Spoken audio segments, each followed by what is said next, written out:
భాగ్యనగరంలో పెట్రోల్ సెగ రాజుకుంటోంది. నగరంలోని ప్రధాన కూడళ్లలో ఉన్న పెట్రోల్ బంకుల వద్ద వాహనదారులు భారీగా క్యూ కడుతున్నారు. పశ్చిమాసియాలో నెలకొన్న ఉద్రిక్తతల ప్రభావం మన ఇంధన నిల్వలపై పడుతుందన్న ప్రచారంతో ఒక్కసారిగా జనం రోడ్లపైకి వచ్చారు. రానున్న రోజుల్లో పెట్రోల్, డీజిల్ దొరకదేమోనన్న భయంతో వాహనాల ట్యాంకులను ఫుల్ చేయించుకునేందుకు పోటీ పడుతున్నారు. నగరంలోని దాదాపు అన్ని ప్రాంతాల్లో ఇదే పరిస్థితి కనిపిస్తోంది. ముఖ్యంగా అమీర్పేట, యూసఫ్గూడ, కూకట్పల్లి, సికింద్రాబాద్ వంటి రద్దీ ప్రాంతాల్లో కిలోమీటర్ల మేర వాహనాలు బారులు తీరాయి. ఇప్పటికే కొన్ని బంకుల వద్ద నో స్టాక్ బోర్డులు దర్శనమిస్తుండటంతో వాహనదారులు ఆందోళన మరింత పెరిగింది. ఉన్న స్టాక్ కూడా అయిపోతుందన్న వార్తలతో జనం బంకులను ముట్టడిస్తున్నారు. దీని ప్రభావం నగర ట్రాఫిక్ పై తీవ్రంగా పడింది.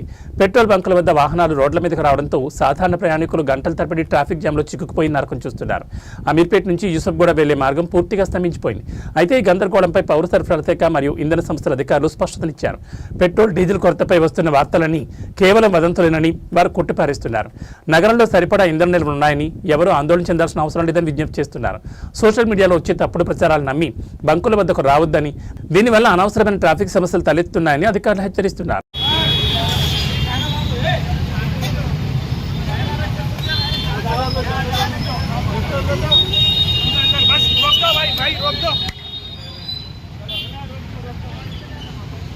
लेफ्ट